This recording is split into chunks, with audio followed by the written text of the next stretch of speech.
Welcome to the Returning Raven, Clarity Points for Truth, where we look closer at the yoga you don't know, the one with hidden forms, worldview, sorcery, and philosophy that clouds and deceptively influences culture, church, family, and you. I'm Dr. Elena Arguello. It's time to leave the fog, get out of the gray, and into the light. Join me today at the Clarity Point.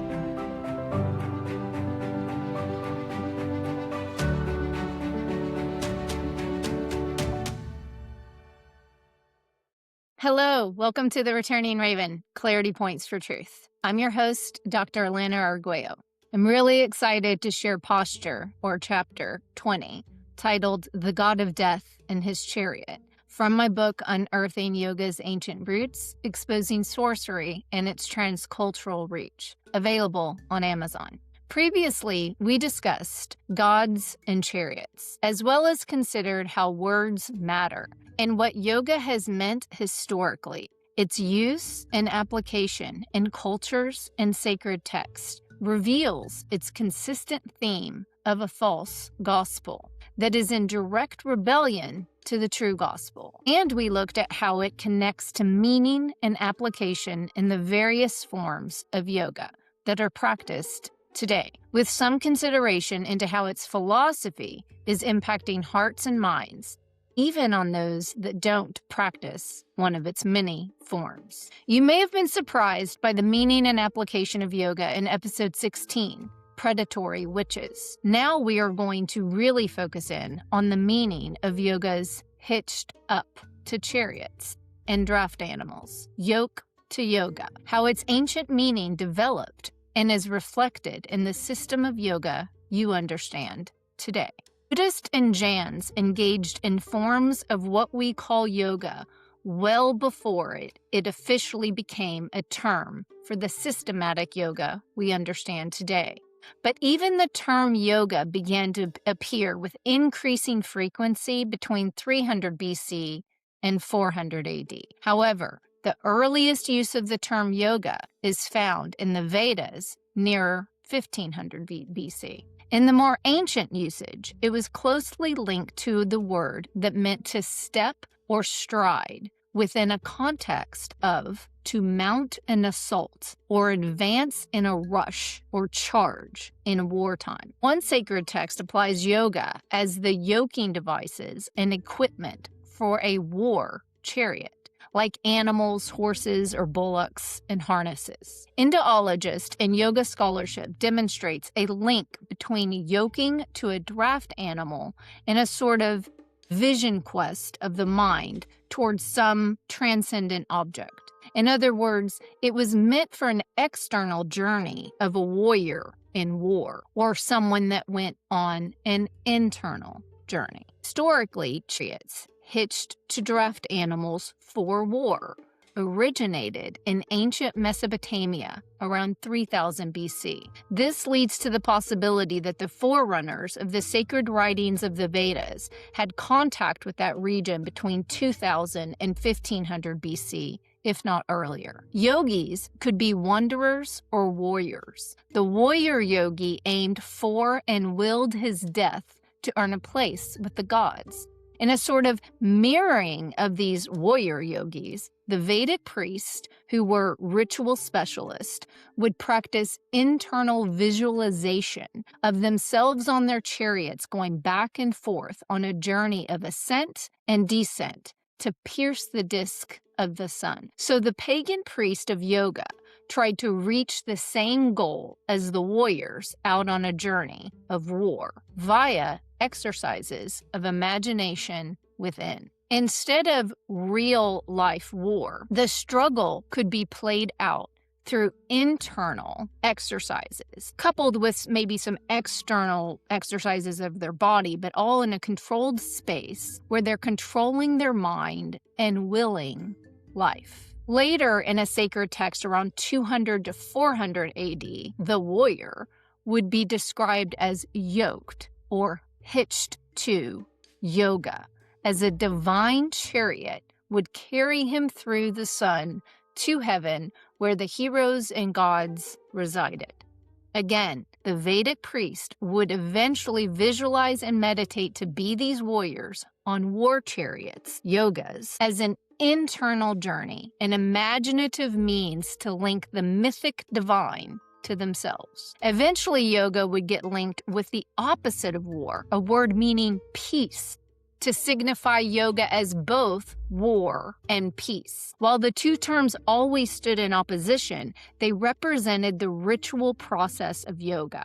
The direct term yoga captured the movement part of yoga, and the new context added being still in repose. This is why in yoga you see a combination of movement postures or dynamic exercise matched with sitting poses or still breathing. The chief aim, whether the real ancient warriors or the visualizing yogi priest, was a willed death to not be born again, so they could find a place with the gods and heroes. The warriors, the external journeying ones, and the yoga meditative visualizing ones, did not will their death as a personal sacrifice, but instead the goal was victory over death. Again, we see yoga historically tied to a false gospel. It's not the one and only Jesus that conquers death, but you and everyone else can practice yoga and gain your own victory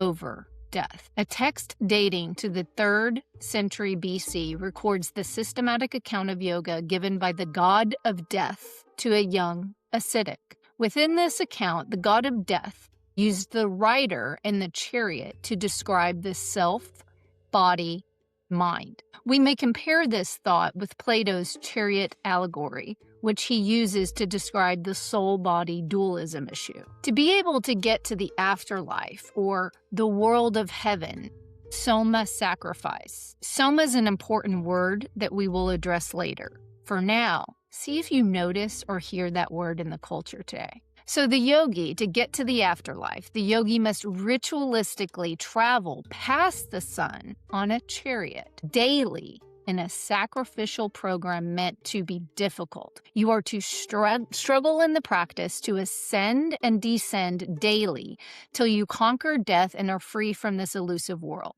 It is difficult because the performance of yoga in sacrifice and release, ascend to heaven and descend or return, must be done to completion every day.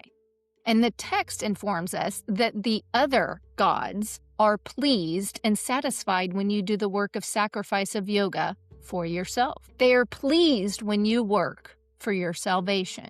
Let's pause and let that sink in for a moment. They, the pagan gods of yoga, which in yoga, you are them and they are you as all God, but they want you to work for your own salvation and believe that you can do enough to get it and have victory over death and be God. Recently, I've had some people ask me about pranayama yoga, breathing exercises. I address it throughout the book, but for now, understand that during the 3rd and 4th centuries AD, yoga practice, while keeping visionary exercises, also developed the external to be within the deepest parts of a person. One such development, for example, was to move the external 7 solar winds to the notion of inner breaths. The ancient form of yoga and its translation into the imaginations of the Vedic poets would carry forward in the East in the way of gaining secret hidden knowledge of the nature